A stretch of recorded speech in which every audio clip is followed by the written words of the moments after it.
quiero agradecer a Emanuel por decir, y mucho mejor que yo, todo lo que yo nunca pude decir. Lo que sí le quiero decir es que me peleé tanto por eso, me peleé tanto por explicarles eso, que en un momento me dijeron, mira, flaco, andate, basta, no te aguantamos más. O sea, no es que no intenté convencerlos de eso, sino que no pude y bueno, me tuve que ir. Pero un alegrón haberlo escuchado viniendo de vos. Coincido también totalmente con lo que dijo Emanuel. La caída es totalmente exagerada, pero totalmente exagerada desde todo punto de vista. O sea, el mercado está preciando ya en los bonos que Alberto Fernández ganó, lo que es el escenario obviamente altísimamente probable, y que ya defaulteó y que viene con una reestructuración hostil. Alberto no dijo nada, y nada de eso necesariamente tiene que pasar porque de vuelta no hay fundamentos económicos para que eso pase. Además, los precios ya están en un nivel en que, aún con una reestructuración y hostil, el valor de recupero, si uno mira la mayoría de las reestructuraciones de los últimos países, de los últimos 15 años, todos han tenido un valor de recupero más alto que el 40%. Entonces digo, me parece que el mercado, como siempre, yo soy parte también, tendemos a sobrereaccionar. Creo que estamos frente a una obvia sobrereacción, obvia. Todavía no pasó nada de lo que el mercado presagia y no tiene por qué pasar. No tiene por qué pasar. ¿Y el tipo de cambio, cómo lo imaginás? ¿Cómo pensás que se puede ir piloteando esta transición de acá a octubre, de acá a diciembre? El tipo de cambio, gran pregunta, y ahí también voy a sumarme a lo que dijo Emanuel, porque no puedo coincidir más. Hay que mirar tres cosas, digamos, ¿no? Uno es el nivel del tipo de cambio. El nivel de tipo de cambio es absolutamente razonable hoy. Estamos en el tipo de cambio real multilateral más alto de los últimos 10 años. O sea, difícilmente alguien pueda decir que este es un tipo de cambio hoy que está retrasado y demás. Entonces, hoy no es un problema. No tenemos ningún retraso de tipo de cambio ni nada que se le parezca. En segunda medida, hay que mirar en qué etapa del proceso de dolarización el mercado está. Esto es crucial, crucial. No es lo mismo mayo, junio del año pasado, donde teníamos un problema de demanda, siempre hay un desbalance entre la demanda y la oferta.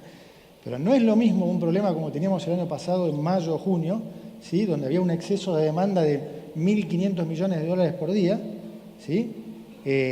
Al problema que enfrenta hoy el Banco Central, que es más un problema de oferta. Típicamente cuando pasa este tipo de problemas, la gente, el mercado, se reprime y nadie vende, ¿sí? Entonces, no es que hay un problema de una demanda fenomenal de dólares, es que cuando nadie vende, y esta era una de las discusiones que yo tenía profundas con el fondo en agosto, cuando nadie vende, el mercado sube no con 1.000 millones, sube con 10 millones de dólares. Porque alguien pone un precio en la pantalla en 52 y 56, no 500 personas, uno se asusta, compra en 56 y ya se arma un revuelo. Entonces, no es un problema hoy fundamental de gran demanda de dólares. Es un problema en que, como siempre pasa en Argentina, cuando hay susto se restringe la oferta. Entonces, hay que tener cuidado con eso, porque vos tampoco podés dejar, no es serio que el Banco Central deje de evaluar su moneda 5 o 8% por día con 5 millones de dólares. Yo pienso esto y peleé por esto enormemente, por eso peleaba por la discrecionalidad. Porque el Banco Central tiene que estar para no permitir esos pozos de iliquidez que hasta te lo pueden hacer intencionalmente.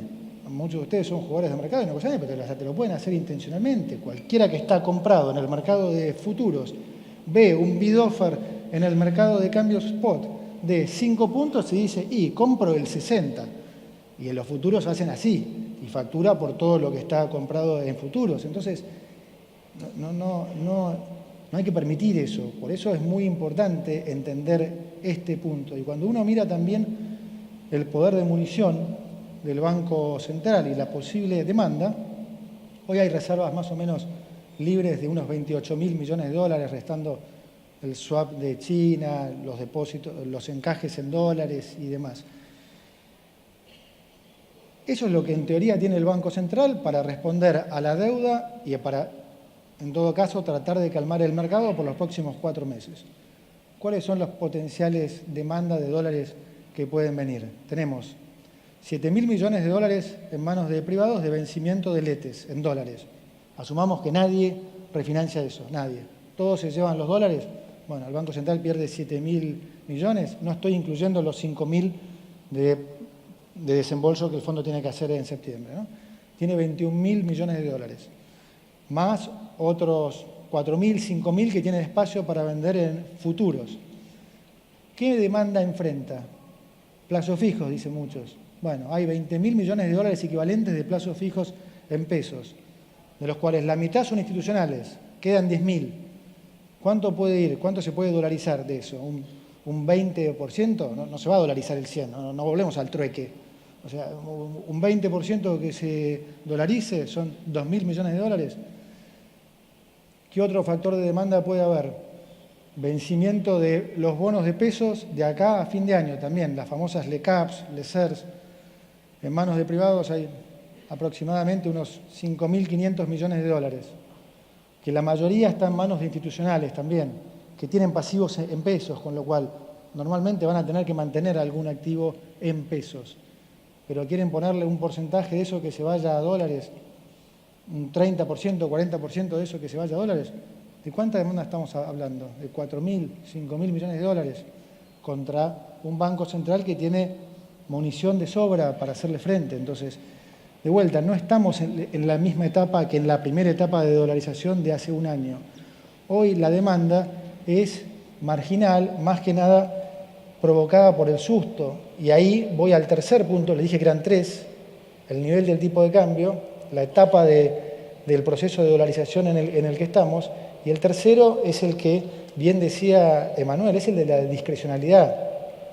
La discrecionalidad es clave, porque mandar el mensaje correcto al mercado es la diferencia entre que un mercado que está hoy 90% dolarizado quiera ir a 100 o a 110 o quiera bajar a 70.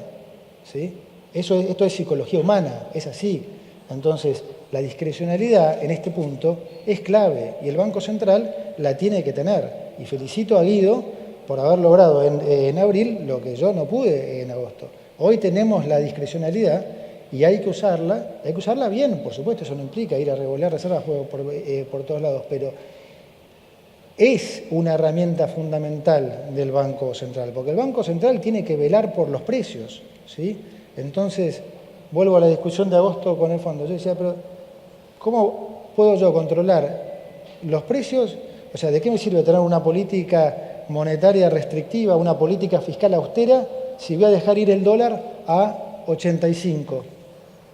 O sea, obviamente eso va a tener un impacto en precios. Entonces, ¿de qué me sirvió poner la tasa en 70 ahogando la economía? Si al final lo único que voy a hacer es ahogar la economía y no bajar la inflación porque tengo una política cambiaria laxa. Entonces, tiene que haber una coherencia entre las diferentes políticas. Y vuelvo a tu punto también, que hoy la tenemos. Por primera vez hay una coherencia entre la política fiscal, monetaria y cambiaria. Bueno, hay que saber usarla. Yo confío plenamente en Sandieris y Cañonero, honestamente, los conozco a los dos y creo que tienen todas las capacidades para hacerlo bien. Así que coincido también que no debiera haber ningún problema con el tipo de cambio. Ahí aparece el debate de si la inflación es meramente monetaria o cómo me juega esto de la fluctuación del tipo de cambio, ¿no? Digamos, ya esta sola fluctuación me va a plantear una inflación pronta o que se acomoda rápido, ¿no? Sí, totalmente. Ahí es una pregunta, es una gran pregunta esa. Y ese debate, lo he visto hasta por televisión, está sobre si la inflación es un fenómeno exclusivamente monetario o no tiene nada que ver lo monetario. Yo no soy fundamentalista en esto, no estoy honestamente ni de un lado ni del otro porque creo que no hay que estar, porque creo que depende del contexto histórico, no todas las inflaciones son iguales. Argentina ha tenido inflaciones importantes mayormente explicadas por fenómenos monetarios, sin duda. Si yo miro, y lo monetario obviamente que tiene un impacto importante en cualquier caso en la inflación, pero si vos mirás la inflación del último año y medio en Argentina, La realidad, ¿cuál es? Algunos se va a sorprender de lo que le voy a decir, pero en Argentina prácticamente no ha habido emisión monetaria, o muy poca, en el último año y 8 meses. No hubo emisión monetaria mientras yo estuve en el Banco Central. Si me remonto a diciembre del 2017, la circulación monetaria era de 742.000 millones de dólares. Cuando yo dejé el Banco Central, en septiembre era de 754.000, o sea, 2% arriba, 2. Actualmente, el último número que miré en junio era de 850.000. Estamos hablando de un 10% de suba. Es decir, que entre diciembre del 2017 y junio del 2019, ¿sí?, hubo una expansión monetaria de escasamente 14%. La inflación en esos 18 meses fue de más del 70%. Entonces, evidentemente, hay algo más. Hay otro fenómeno. Entonces, yo creo que Argentina, más que una inflación de demanda tradicional que estudiamos que se estudia en los manuales de texto económico, enfrenta más una inflación de costo, ¿sí? Los comerciantes no suben los precios porque les están comprando masivamente sus productos, porque la economía está recalentada. Los comerciantes suben precios porque les suben los costos. ¿Y por qué les suben? Porque tenemos una economía fuertemente indexada, todo, jubilaciones, pensiones, salarios, contratos, préstamos, que cuando vos venís de una inflación alta, como Argentina viene de los últimos 12 años, eso te genera la famosa inercia inflacionaria de la que tanto se habla, que es difícil bajar. Si a eso le sumás recomposición de precios relativos, le haces suba de tarifas, que impacta directamente en el índice y por supuesto también en los costos de los comerciantes. Y si a eso le agregás una devaluación como la que tuvimos de 17 en diciembre a lo que tenemos hoy, bueno, obviamente todo eso configura un problema de costos para los empresarios y para la gente. La devaluación tiene un efecto todavía mayor en los costos, que ¿qué es? Que acá cuando sube el tipo de cambio, además, genera una consecuente suba de tasas del Banco Central, una baja de los bonos, suba del riesgo país, en definitiva, suba del financiamiento, que también aumenta el costo de todas las empresas. En vez de financiarte al 25% en pesos, ahora se tienen que financiar al 100%. En vez de financiarle al 5% en dólares, ahora se tienen que financiar al 15%. Entonces, yo creo que tenemos más una inflación de costo y tener este diagnóstico claro es importante, porque si no podés cometer errores como creer que, bueno, entonces si subís la tasa, bajás fuertemente la inflación y por ahí te vas a encontrar con que enfriaste la economía y la inflación no cayó tanto. Entonces, hay que entender bien de dónde viene la inflación, lo que Sergio en un momento deslizó, no sé si no hay que venir con un plan de desindexación, bueno, yo tampoco sé, pero quiero decir, es un tema importante, debatible, mi opinión es esa, ahí vamos. Veo alguna coincidencia entre un tipo de cambio que parece estar, digamos, razonable de equilibrio, pero al mismo tiempo el problema más serio que tenemos hoy es el tipo de cambio, es decir, cuidar políticamente esa variable y que en cambio la variable que acusó el mercado de que le tiene mucho temor a la deuda es menos grave. O sea, hoy los mercados parecen desconfiar tal vez de las primeras medidas que aparezcan. Hablamos con Emanuel de la posibilidad de control de capitales o no, que es un ruido que a los mercados de acciones sobre todo le generan, que Argentina entró en mercados emergentes, si le ponemos restricciones de entrada de capital, que hoy parece difícil que quieran entrar, con lo cual no sé cuánto suma. Emanuel decía mejor lo hacemos en otro momento. ¿Qué imaginás como si hoy fuera 10 de diciembre, qué esperaría el mercado que un nuevo gobierno haga? Es lo mismo, de vuelta suscribo 100% a la respuesta al comentario que hizo Emanuel en eso. O sea, hoy no es una buena medicina, eso lo tenés que hacer desde una situación de mucho más fortaleza. Hoy hacer eso es una señal de debilidad que el mercado lo tomaría mal. Tampoco creo que hoy que haya ninguna necesidad, así que espero que el fondo no lo pida, porque creo que realmente hoy sería una medida que solo asustaría. No, espero y creo que no debiera pasar. Un poquito de la situación internacional, los tuits de Trump, ¿cómo nos juega para empezar? Si saliera todo bien y tenemos que intentar, después de acordamos con el fondo, intentar rolear algo de la deuda. En algún momento eso va a tener que ocurrir. Bueno, sí, sin duda. El contexto internacional cambió enormemente. Pasamos de, acordémonos, cuando arrancamos con la crisis cambiaria, abril del año pasado, se venían las 7 subas de tasas de la Reserva Federal. 7 subas que arrancaban en junio hasta diciembre del 2019. El bono de 10 años llegó a estar a 3,30.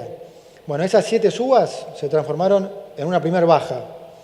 Y el mercado ya está priceando con un 90% de probabilidad una nueva baja en septiembre y con un 68% de probabilidad una nueva baja en diciembre.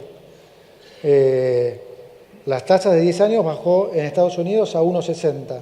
Tenemos casi la mitad del mundo en tasa negativa, más de 25 trillones de dólares en tasa negativa. Es decir, en comparación con el 2018, que fue el segundo peor año de la historia de los últimos 50 años, donde cayeron todas las clases de activos, acciones y bonos, emergentes y desarrollados, que no había pasado nunca, hoy definitivamente estamos mucho mejor. A mí, que yo vengo con manual un poco más viejo, las canas, me hace igual un poquito de ruido, debo decir, lo que estamos viendo. ¿Por qué? Yo miro el último reporte de empleo de Estados Unidos, nivel de desempleo más bajo de los últimos 50 años, sólida creación de nuevos empleos, ¿sí? Inflación de salario al 3% por segundo mes consecutivo. Si caigo de la luna y veo ese reporte, digo, el próximo movimiento es una suba de manual. Para Jay Powell fue una baja. Algunos dicen por la impresionante, insufrible presión que le mete Trump. No lo sé, puede ser. Powell lo justifica, obviamente, por la eventual guerra comercial y sus consecuencias con China. Yo ahí veo, honestamente, 2 riesgos para el mercado. Uno es que nada de esto se materialice, que la economía de Estados Unidos siga sólida y que entonces estas bajas de tasas que hoy el mercado está proyectando no se den. Pero si se diera el escenario ese, ¿sí? Cosa que podría ser, ya hay 5 de las 20 economías más grandes del mundo entrando cuasi en recesión, ¿no? Tenés Inglaterra, Alemania, Italia, Brasil, como mencionabas, México, y si a eso le sumaras la guerra comercial con China, y esto pasara, yo creo que el problema es aún peor. ¿Por qué?